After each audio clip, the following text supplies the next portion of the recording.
Something interesting is going to happen this evening, and you heard that they're going to play Star Trek V, which is the movie I directed. And at the risk of repeating myself later on, a movie is a weird beast. It's artistic, it's creative, it's political, it's expensive, it's monetary, it's philosophical, it's a spot of life, really, because everybody wants to do a movie, and everybody wants the credit to do a movie, and everybody wants to be in the glamour of a movie. And yet, there's so much going on, so many political games that are played, and especially with unscrupulous people who might have a hand in something they want to get out of the movie. I faced all that, and I was an innocent. So, you may laugh. I was an innocent. But I was. And I'll talk more about it this evening, 4:30, I think, or 5 o'clock, where they'll play them. Are they playing the movie here, or where? Is it here? Okay. So it's going to be strange in that they're going to play the movie, and I and three other people will be on stage. They'll be asking me questions, or I'll be commenting on what I see while the movie plays. So I've heard that this has been done before, but I've never heard of it. So it's going to be a strange beast, a strange experiment. And the other part of it is this. There was a lot of daring do. There was a lot of underhanded stuff going on. There was a lot of political stuff going on. And I don't know how much to risk telling you the secrets of stuff that went on. How much do I reveal, you know? And that's something that's going on in my head right now. I've never done this before, and it sounds confusing in that on the screen we'll be playing this thing I did. It was a dream of a lifetime to make a major motion picture. I've done a lot of directing on stage and on television. But they said, here's $30 million. Sounds like a lot. And it is, except that 30 million also went to rent a stage and hire people and pay people off who had an interest. I mean, the 30 million didn't come out to be 30 million spent on the motion picture. In fact, by the time I finished it, I ran out of the money and had difficulty finishing the film. So all that is, I've got to adjudicate how much to tell you and how much not to tell you, and leave it in the mists of history. So that's what I thought. I wanted to get that off my chest because I don't quite know what to do. Ask me a question and we'll have a wonderful time. Is there a microphone set up here for questions? Is there? Yes, please. Mr. Shatner. Yes, that's me! I'm Steve. Why don't you raise that? Thanks. Oh, look at that. It came right up. Thanks. Actually, my name is Steve, and I... Steve. And I have... What a pleasure to meet you, Steve. It's an honor to meet you, sir. No, it's a pleasure. You say it's an honor? It's an honor. It's a pleasure. Well, thank you very much. Maybe the honor is the pleasure, or the pleasure is the honor. I don't know.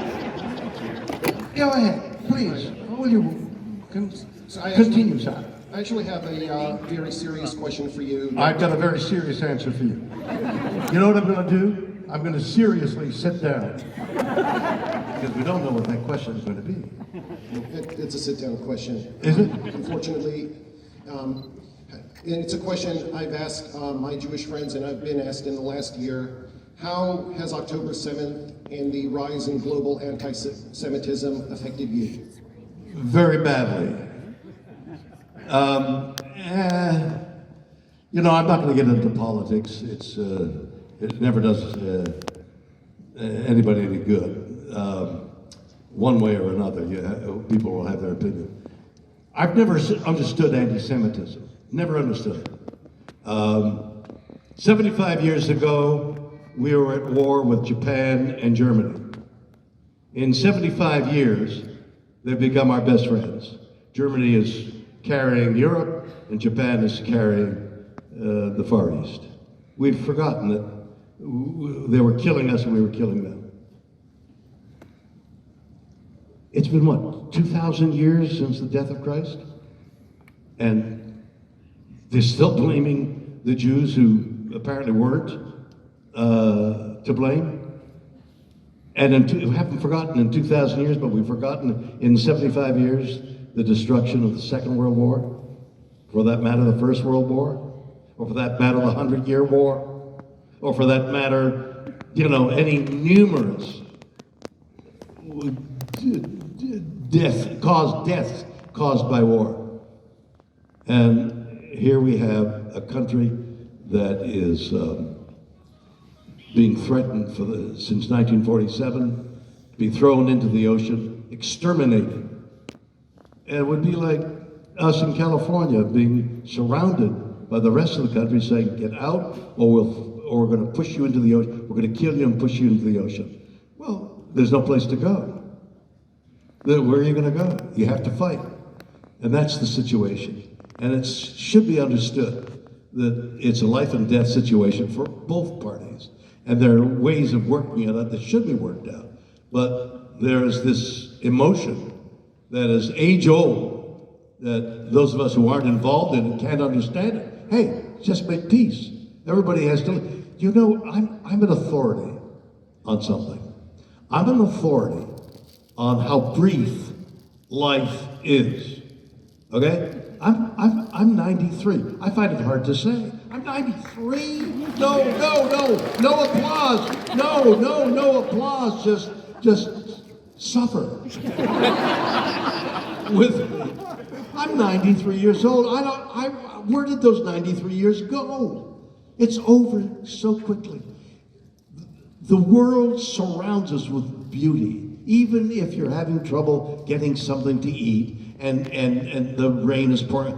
There is a beauty to living if you just adjust your thinking. And if you're consumed with hatred and consumed with the passion to kill, the beauty that surrounds us is lost. And that's what I feel sorry for more than anything else with all those people in the Levant area. Okay?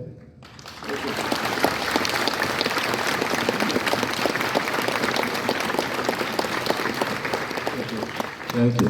Thank you. Yes, dear. Hi, my name is Adam. I'm a huge, obviously as all of us are, lifelong Trek fan. I had a question about your documentary, The Captains.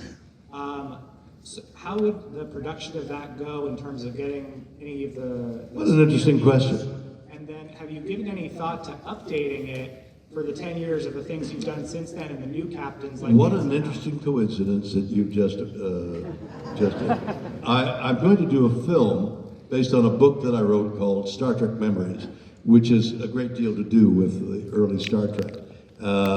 So I'll do that. One of the people who I'm working with on that here, they were backstage. I don't know what we're calling it. Maybe it's Star Trek Memories. Tell me the question again. I just went out to lunch with the Star Trek Memories. Do you have any stories about the production of the documentary? Production of the documentary of the captains. So,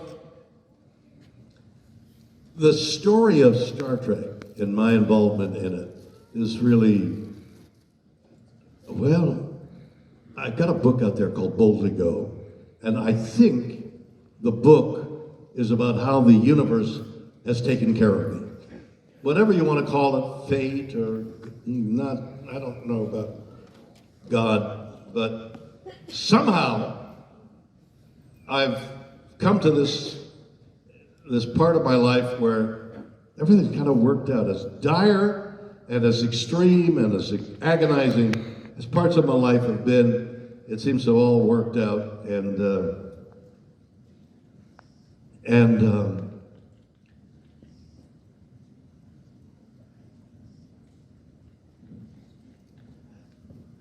I was with a group of people who made Star Trek. And I thought, you know, the people who played the captains on the several of the versions of Star Trek, there are so many versions now that I can't keep track, but about a half a dozen captains. I thought, you know what would be of interest is the actors who played the captain. Who are they? What did they do? Like Patrick Stewart, you know, living in England, coming here, auditioning, you know, and getting this wonderful, how did that happen? What did he do? And all the other people who played the captains of Star Trek. What an interesting theme it would be if I could trace the history of the actors who played the captains. And I'll call it the captains. So I started to figure out who I needed to talk to, Patrick being one of them, and all the others that lived in New York and other places in the country that I had to get to. And I realized that I needed to fly to all those places, and drawing up a preliminary budget, it was about $250,000 just to fly, with a crew and people and all that kind of thing.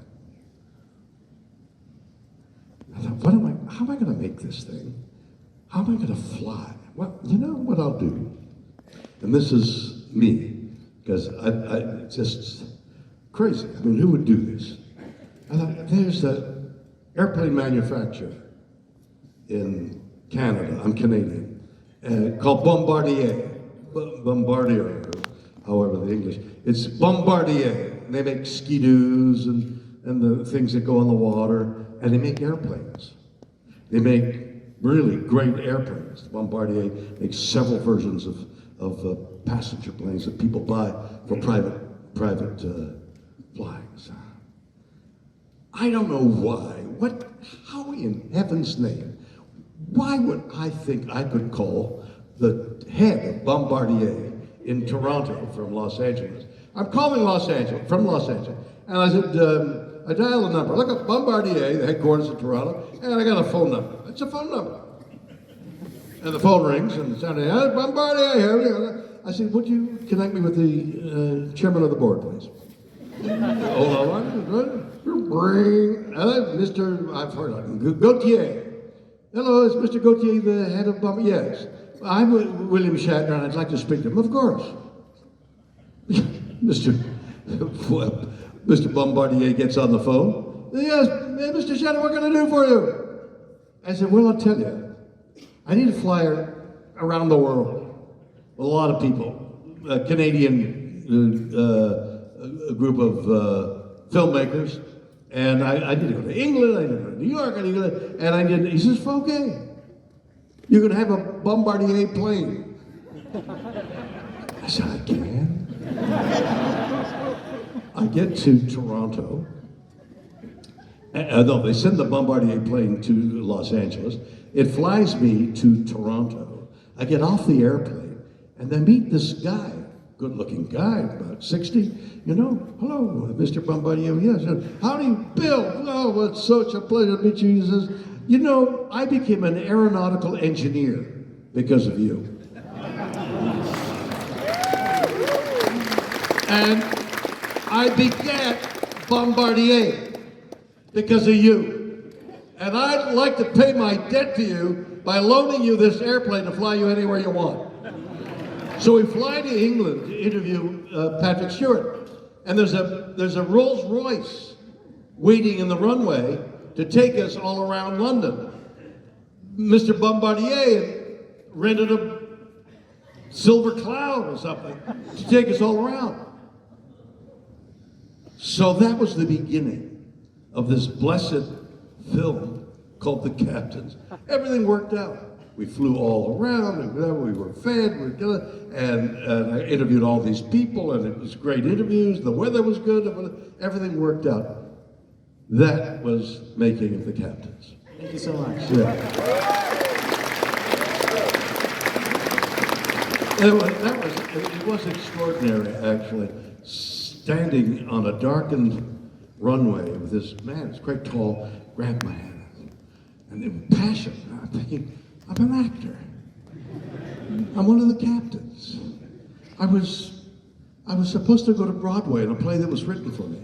And we were getting all ready. We had opened the play in Utah, in Salt Lake City, at the University of Utah, who was running a program in which they said, if we like the play, to anybody, if we like the play you've written, we'll produce it, run it for 2, 3, 4 weeks, and then you can have it, and wherever you want to do with it, if you want to take it to Broadway, so this well-known playwright wrote a play for me, and we opened it in Salt Lake City, and this thing moved.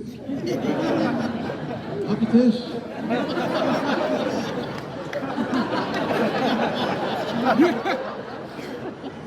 Hello.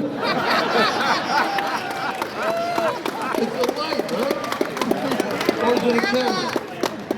A UHD. Where is it? Where is it? Oh, there. Oh, for God's sake. Well, what's it doing pointing out there?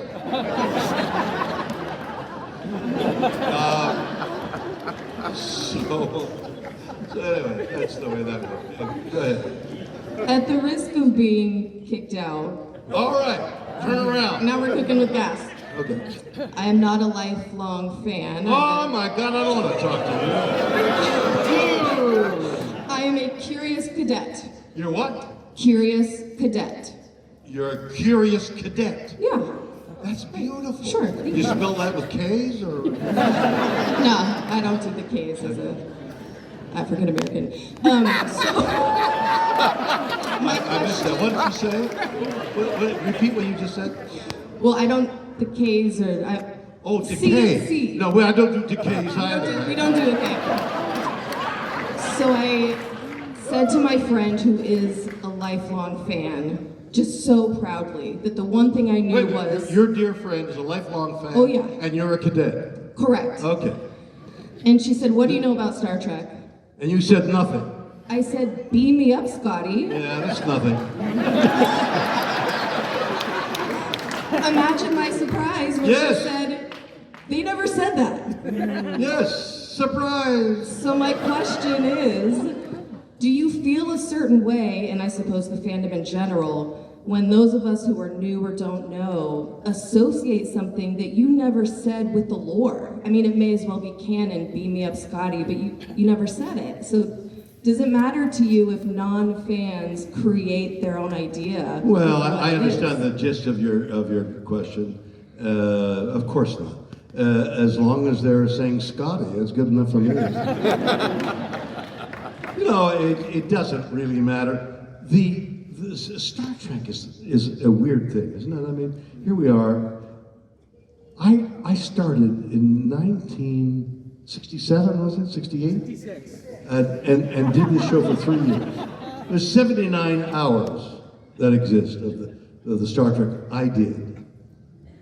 I don't know how many iterations of Star Trek exist now. Does anybody have a figure of how many Star Trek shows are on the air right now?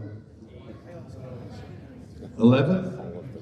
It's 11 different shows and movies. And it's, why are you a cadet?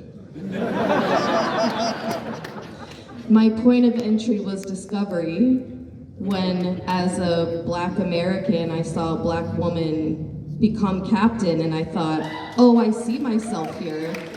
and I didn't know if I had seen myself in the property before. And so I felt like I was part of something new. And so I just thought it was Well, very did you feel the exciting. same way about a Klingon? I think that gets into more about, does Star Trek You represent felt good different about races and ethnicities? I see, of course. I don't quite associate with the Klingon. I understand that completely. Inclusion, yeah. Well, that's wonderful. I'm glad you're here. I'm glad you're going to get your wings as a cadet. You're going to graduate, and here you are at a Comic-Con. You've been sucked in. Thank you. Thank you.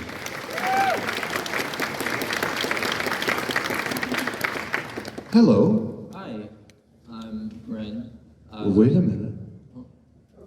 Full of confidence now. You're Ren. Ren. Yes. Say it loudly. Ren! Oh my God, Ren, you're there. First off, I really liked your performance as Two-Face in the Batman. Okay, hold on. That Ren was perfect. I could hear every note. Speak in that loud voice so we can all hear your question. Yes. I really liked your performance as Two-Face in the Batman film, but my main question... Two-Face. Yes. Yeah. My friend Rory couldn't be here today, so she wanted to ask what was... Wait a minute. Your friend couldn't be here, Yeah. and she wants to ask. Are you like carrying her burden? No. What's your relationship with your friend? Friend. Just a friend. Yeah. She's not more than a friend? No. What a shame. I feel badly for you. I have someone else. Oh, you do? Yeah. As nice as Ren? Yeah.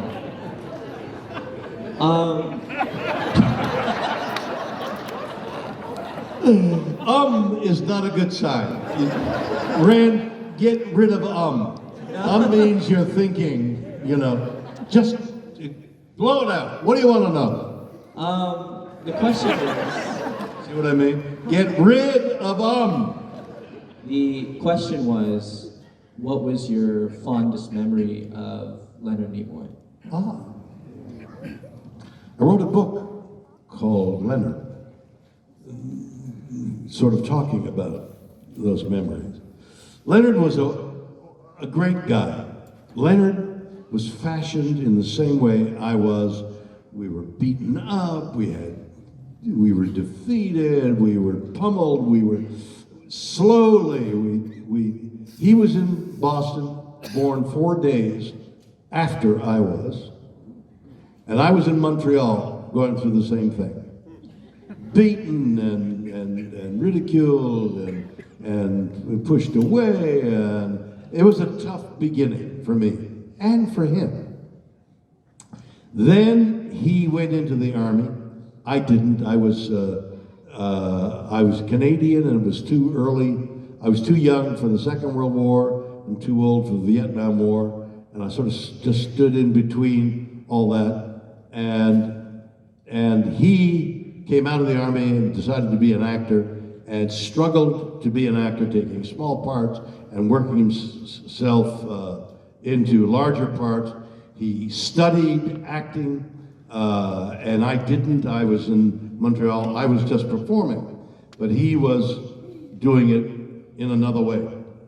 Apparently, we were on a television show together, but we didn't ever meet, and we only met on Star Trek. And to give you an indication of the camaraderie that was unspoken between us, and we didn't know it, we were talking about there was a sequence going to involve a fight between a couple of people, and Spock and Kirk. And Leonard said, I don't think Spock would hit the way Kirk is going to hit. I think there's something, I think there's like a pinch. And he pinched me on the shoulder, and I fell to the ground. Intuitively, we were working together already.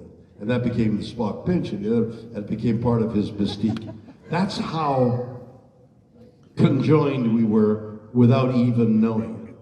And it was only after the series was over that we were doing appearances, not unlike this, where we would appear on stage together. We started to make each other laugh. I mean, uncontrollably sometimes. He was very funny. And so he made me laugh, and I made him laugh. And we had a great time, and everybody else had a great time. And we became deeper and deeper friends. Now, we went to things, openings, or conventions, or appearances in a car that they send for us. The two of us would be in a car for hours at a time. We started talking. It turns out we had the same background. Children, divorce, death, success, all kinds of things that happened strangely about the same time, the same thing. We had so much in common. He became my brother, the brother I never had. I had two sisters, and he was the brother I never had. Became my dearest friend.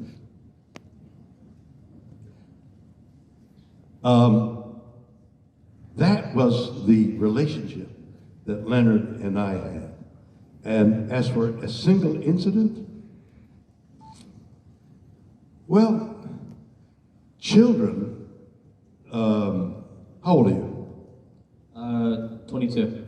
That is very close to I'm 22. Good, now you got it, man. Take that with you.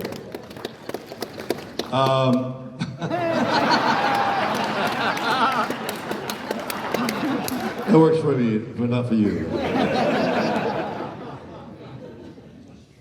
There was a time that he told me about his divorce.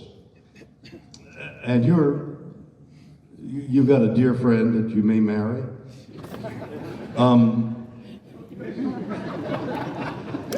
Marriage is a wonderful thing, but what is devastating is divorce.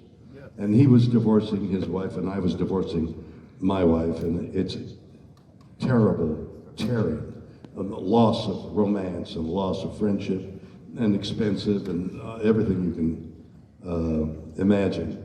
And we were sharing that experience. And it was that moment of touching each other's soul that I remember deeply. Thank you.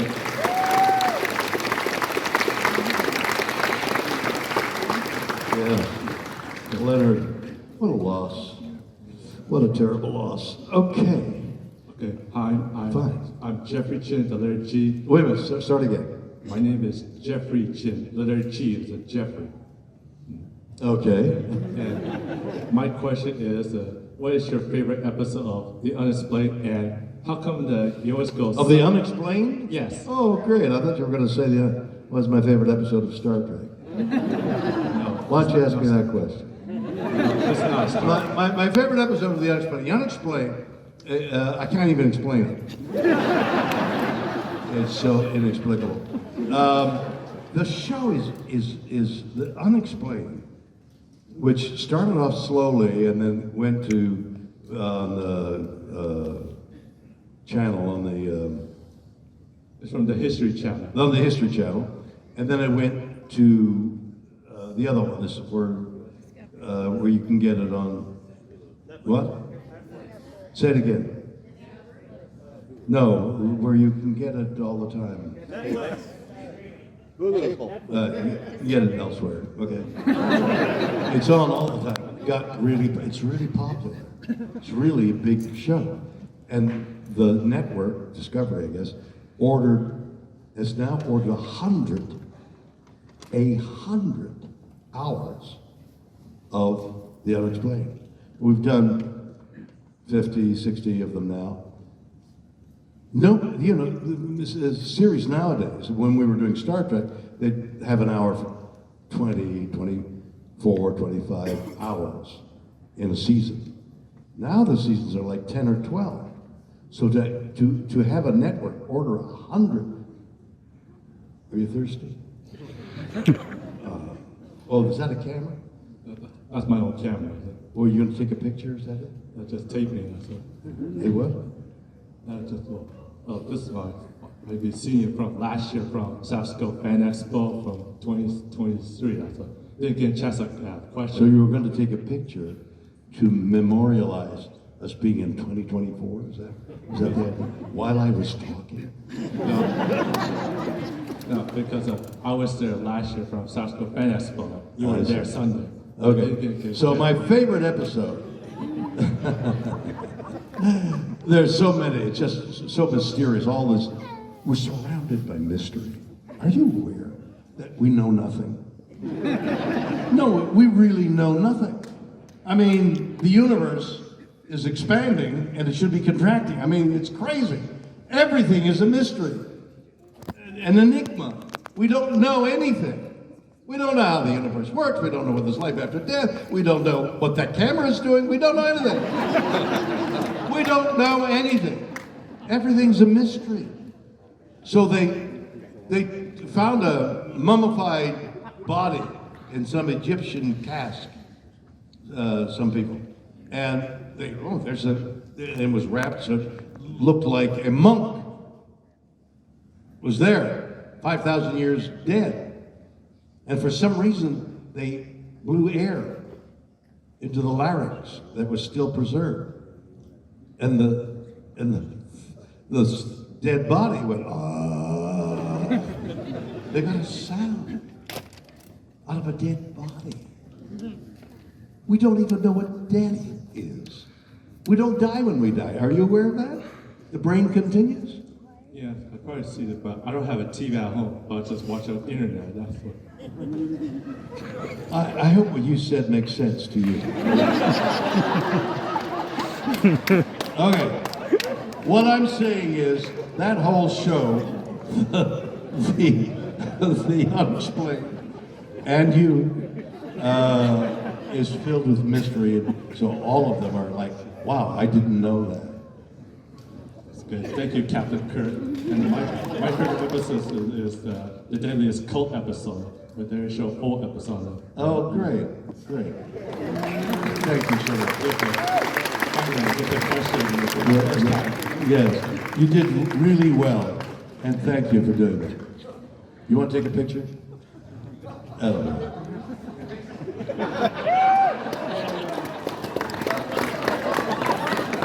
Okay. Hi, my name is Michael. Michael? I have two Hello, words. Michael. I have 2 words and a question. Two what? 2 words and a question. 2 words and a question. Danny Crane. 2 words and a question. Danny So Crane. what? Danny Crane. Yes. That's 2 words. Okay. And the on-screen chemistry between you and James Spader is amazing. And I wonder if you could speak to that and the long list of Star Trek alums who made appearances on Boston Legal. Did they? Where was I? Yeah, well, you know, you invite a friend over, an actor, and have him appear on a show that you're on. James Spader is a terrific guy. I mean, I love James Spader. We had the best time together. You'd laugh. He did an imitation of taking a doobie. Marijuana thing. You got gray hair, I don't know whether you know what a doobie is.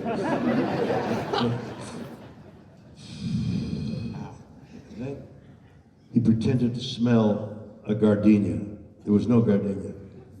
And his performance on how extraordinary that gardenia was and what it smelled like, I just fell down laughing. And it's been what? How many years has that been? 20, close to 20, yes. Is it 20 years? Yes. Oh my God. I still remember that acting moment, that performance, the way he inhaled and lived it. It was wonderful. He's wonderful. And actors who get along well together and spend so much time in jeopardy together, because the actor is aware that he's either going to be entertaining Or they're gonna say, geez, where'd they find that guy? No, really, where'd they find him? I mean, he's terrible. So, facing that fight, that struggle together is a bonding thing. So James and I bonded 5 years of doing Boston Legal. There, every day, we bonded. God, man, it's so good to know you. Ah, geez, thank you. Yeah, no, not you. It's good to know you, but not as much as it was with James. You're sweet. So James and I swore eternal friendship. And when the show was over, I never saw him again. Just the way it is. He got busy, I got busy. He's done a show. I've done several. I was surprised you didn't get it. It was a deep friendship. I feel I know him, I love him. I've never seen him in all those years. Thank you very much, everybody. It's been a pleasure being with you.